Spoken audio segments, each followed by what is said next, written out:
Oi, gente! Hoje nós vamos continuar falando sobre justiça e retidão.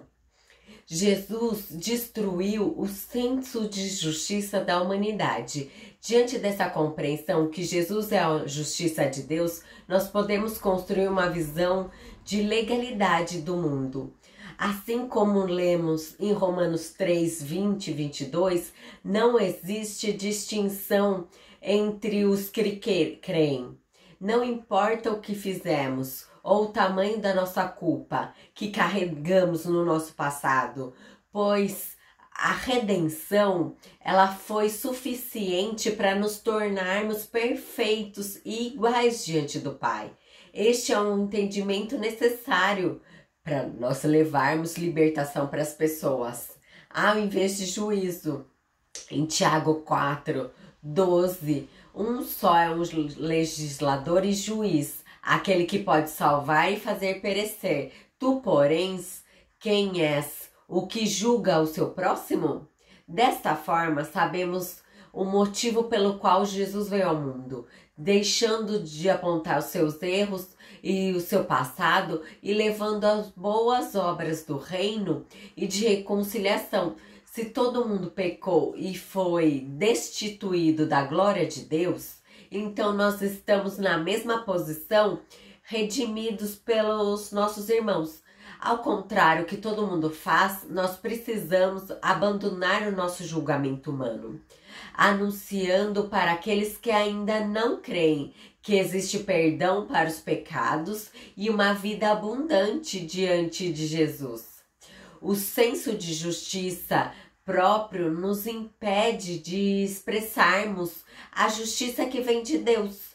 Em Tiago 1:20, porque a ira do homem não produz justiça de Deus. Frequentemente nós não recebemos o favor de Deus porque nós queremos resolver os conflitos com a nossa própria força. Esta é uma visão humana na qual acontece ao nosso redor. Porém, quando nós olhamos para a palavra, nós lembramos que Jesus é a nossa justiça. Assim, porém, descansamos e temos a certeza que o nosso direito está garantido pelo sacrifício da cruz. Com consequência disso, nós deixamos de nos irarmos como o velho homem fazia e damos espaço para a manifestação do amor de Deus ao nosso agressor, né? Agora vamos falar sobre a retidão. Como nós já ouvimos, a justiça é estabelecer um governo por meio da jurisdição e da perspectiva do Pai. No entanto, a retidão significa que nós temos que ter um coração alinhado com eles. Esta é uma qualidade que não deve acontecer no ambiente externo, mas sim o que está no nosso interior.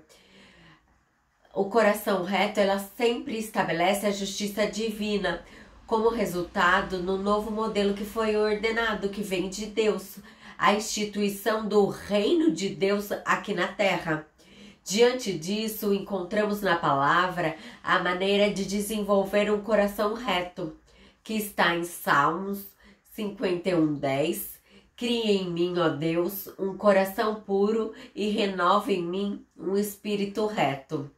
Em Salmos 51:17, o sacrifício agradável de Deus é o espírito quebrantado. Um coração contrito não desprezará. Ó Deus, diante desse texto, Davi, ele se posicionava diante da validade, do orgulho, da injustiça, da justificação própria, sabendo que apenas um espírito reto pode alcançar a vontade perfeita do Pai. Isso porque Davi já era dito segundo o coração de Deus, que ele é conhecido até hoje como isso. Assim como está dito no Sermão do Monte, um coração alinhado abre os nossos olhos para nós conhecermos mais dele. Em Mateus 5:8, bem-aventurados os limpos de coração, porque verão a Deus. Enquanto o mestre pregavam as bem-aventuranças, que são as alegrias, que estão em Mateus 5, ao mesmo tempo que ele aperfeiçoava os seus discípulos e a mentalidade deles, para que eles pudessem enxergar uma nova forma de reagir conforme as injustiças. Em Mateus 5, do 38 ao 41, ouviste o que foi dito: olho por olho, dente por dente. Eu, porém, digo: não resistir aos perversos, mas a qualquer que te feristes na face direita, volte também a outra.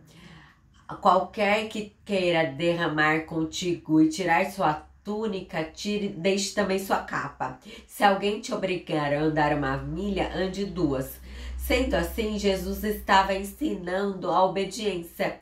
Ele tinha mudado a forma de justiça que deveria ser aplicada no Velho Testamento, porque aquele que era prejudicado deveria ser restituído da mesma maneira.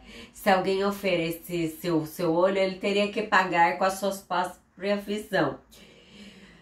Se o agressor deveria ser agredido e o homicida devia ser morto, mas na nova aliança deveria ter novas instruções, que está diretamente alinhada ao caráter do Senhor. Em Mateus 5, 44. Eu, porém, vos digo: ame os vossos inimigos e orem por seus perseguidores.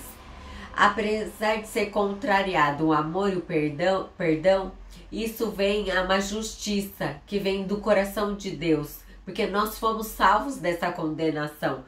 Para esse novo modelo de governo, ele flua entre nós precisamos conhecer profundamente o caráter de Cristo. Enquanto nós nos enxergamos nele, nós refletimos os seus ensinamentos por meio das nossas ações. Voltando à vida de Davi, nós observamos que ele julgou uma situação com base no seu coração reto. 1 Samuel 30, do 3 ao 24. Nesse contexto, ele relata que os amalequitas, eles tinham atacado a cidade, levando as esposas de Davi e as filhas. Pela direção de Deus, Davi e seus aliados foram de encontro aos seus exércitos inimigos, foram para resgatar as mulheres e as crianças. Portanto, teve alguns soldados que estavam cansados, ficaram junto com a batalha, as coisas que eles tinham, né?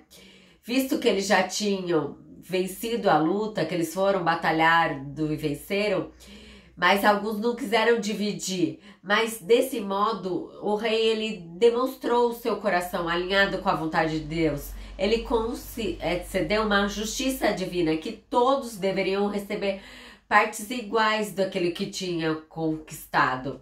Da mesma forma que quisermos estar na jurisdição de Deus, nós temos que ter um coração puro e reto.